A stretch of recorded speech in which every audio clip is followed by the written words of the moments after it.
Well, you're walking around the ship and you see these beautiful stores with beautiful things in it. And you realize, hey, all this stuff isn't free on here. I'm going to provide for you 4 overpriced items not to buy on your cruise. Stay tuned.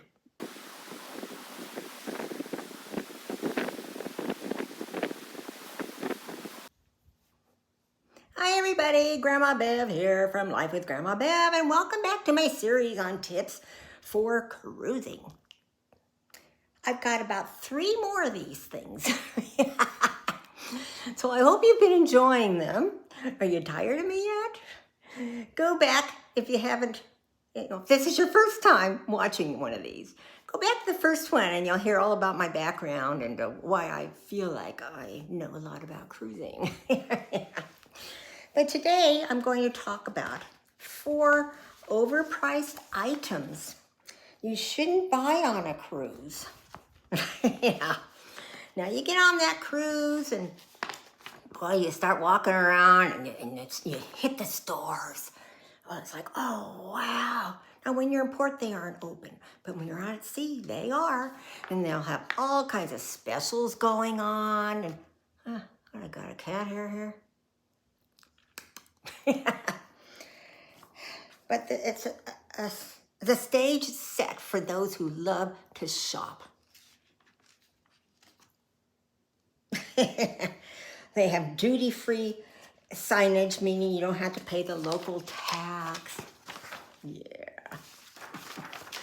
Well, let's start with the number 1, which is mainstream liquor. Sorry, this is driving me nuts. Unless you're shopping for something really rare and you're really familiar with the prices of different alcohols or things, where you live or where you can get them cheaper, I wouldn't buy them on the ship. You can't take them back to your cabin. You have to get them on your last day or so. They have it stored away and then you get it on the last day, take off the ship with you. So I'd be wary of buying alcohol, and I mean, the bottled alcohol from the alcohol store. Here we go again. Got it. Most of the booze can be found like in Costco or Bevmo or different places like that. You don't have to buy it on the ship to bring it home. And if you buy it when you're in port, like you're in Jamaica and they got all that rum and stuff, it might be cheaper there, but some of that stuff just isn't that expensive in the States. And you can't take it back on the ship. They're going to take it from you and store it somewhere till you get off. Another thing is, always check the cruise ships that you're on, their alcohol policies. Because some ships, while they may still be in the same line, like it could be all Carnival ships, some of the different Carnival ships have different policies I've been finding. Personal care products. Well, forget toothpaste, sunscreen, or feminine care products. Wait to buy them in port if you can, because the prices on the cruise ship are astronomical. I tell you, you'll pay nearly twice as much as you would at home, and probably a lot more than if you found a little place when you're in one of the ports.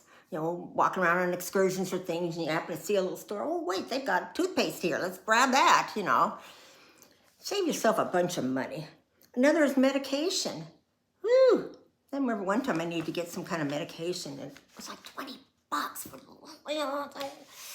no, and I could have paid like $6 or $7 on shore somewhere. So always bring your own medications. Even if you don't get seasick, it's good to have some of the seasick medication on hand. I do that because I was one that never got seasick. Still haven't gotten seasick. But some of those excursions, they're windy roads, and I was not prepared for that. And oh man, my nausea ruined the rest of my day. So I always now bring the little band things you can put on. Another good thing is just chewing ginger gum, which will help calm your tum-tum down. So, I just always bring your, like I said, I bring what I call my medicine cabinet. It's just a little clear, little, little travel zip bag thing. And I put in there like an Zicam if we feel like coming down with a cold. I put diarrhea medication. Yes, seasick. Not seasick. What was that other one? Food poisoning. You'll need that stuff. It's stuff for nausea.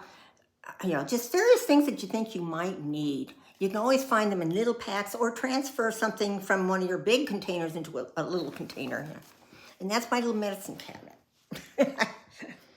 Okay.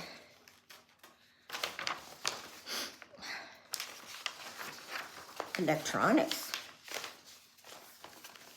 Whether you're itching for a new camera or forgot some equipment back home, we advise you to refrain from buying on board the ship. Unless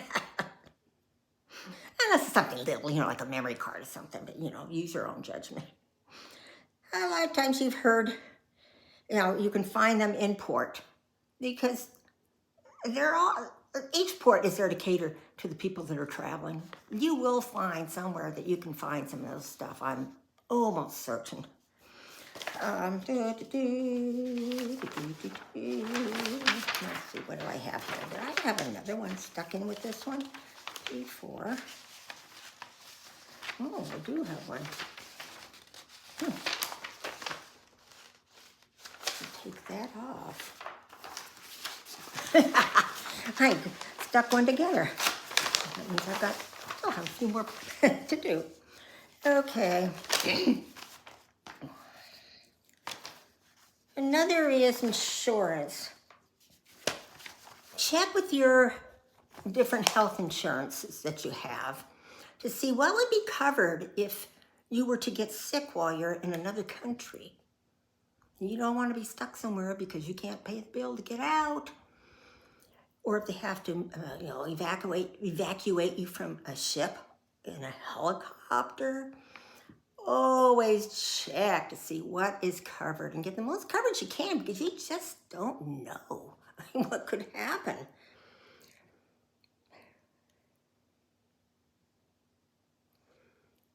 They say for specific health conditions such as diabetes or a heart issue, check that the travel insurance will cover potential care needs should that arise before investing in it. Stock up on any prescription or over-the-counter medications you might need because it will be cheaper and easier to buy at home than to purchase on board or in a foreign country. I used to count out the pills I need to bring for each day, count them all out and have them all in little packets and things. But with what's been happening now, lately, just in case you get stuck somewhere because maybe you're quarantined or something, I'm just bringing my whole little bottles of pills with me this time because I can't go without some of those drugs.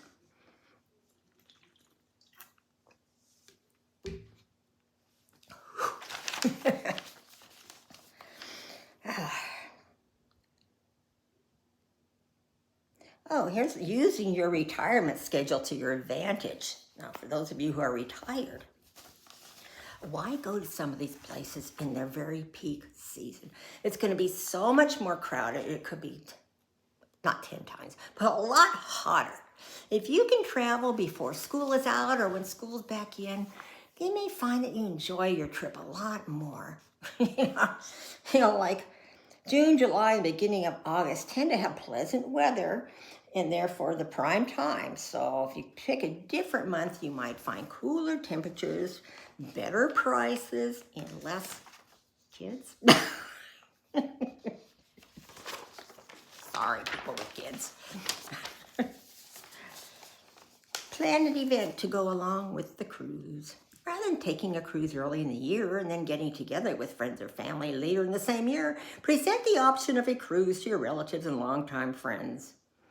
I suppose if you really get along well with all your family members and they can all afford to go on a cruise, yeah, that would be fun. But sometimes, there's some people you just don't get along well with.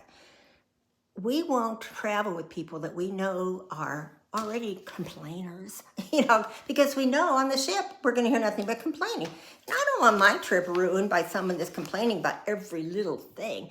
So be picky as to who you cruise with, you know? Man, I think that's it for this on the overpriced items, you know. Don't know why that one thing had anything to do with it, but you know, just be careful. And you know what you can use to your advantage. Even when you're in ports and you go into a little shop and you see something like you've seen in half a dozen other stores, go online, look it up, and see what you could buy it online for at home. Because so many of the little souvenirs and knickknacks you see all come from the same place. They're special ordered with their name on it, their country or name or whatever, and that's what shows up and that's what you're buying. So a lot of these things you can buy anywhere. Just do your homework, you know. And with us having our little cell phones, you can look up anything. You know, I'll tell you something stupid we did in our early cruising days. Well, it was the first time we went to Europe. We sailed out of Venice. That's the time I got food poisoning one time too. Anyway, we wanted to go to the Murano glass factory. So we mentioned at the hotel and they go, oh, we can arrange that for you. So this very nice gentleman came, he had a boat, he took us over, dropped us off, we go in and you watch how they make all their glassware. And then the sales pitch starts. We were swooped into it. We paid $1,200 for some wine glasses, you know, various sizes, and a decanter. They're beautiful. We don't use them. Gosh, you know, how could we have been so stupid? That they were shipped to us, so they make it easy so you don't have to lug it back to the ship with you. But, oh man, I kick myself. So now if we're just sitting out in the backyard, if we're having wine, those glasses are being used. And we thought, you know, the way we could divide it up, our kids could have for this, for that, one the decanter. They're not interested in that stuff. Yeah. So just be careful. Now, one thing, though, that you might want to splurge on is some of the countries or ports that you're in. If they have a certain particular wine that you like, that is made there, and you don't know really where you can get it at home. Of course, you can go online, look it up. But, you know, we did do that. We had some wine shipped home that we really liked. And, you know, so we didn't have to take it ourselves. You know, be careful. And don't feel like you got to bring a souvenir back for every Tom, Dick, and Harry that you know or that's in your family, because they really don't care about that stuff unless they're there. Souvenirs are to remember your trip. And we did that in the beginning, buying stuff for people that we thought, oh, they'll like, you know, in the Caribbean, oh, they love these tablecloths and all this stuff. No, they never got used.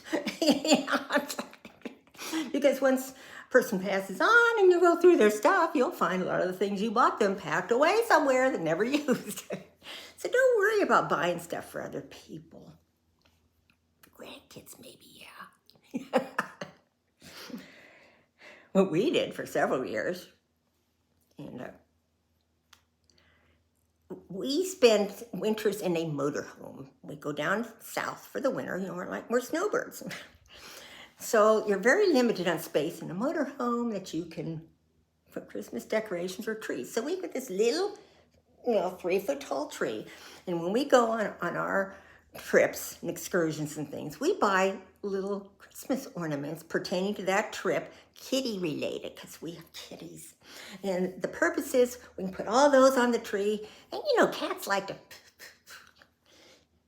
It's fun for them. So we put that up in the window shield, you know, the dashboard of the motorhome, and they can sit and swat those. It's fun, you know. No, they're not that expensive to get little things like that.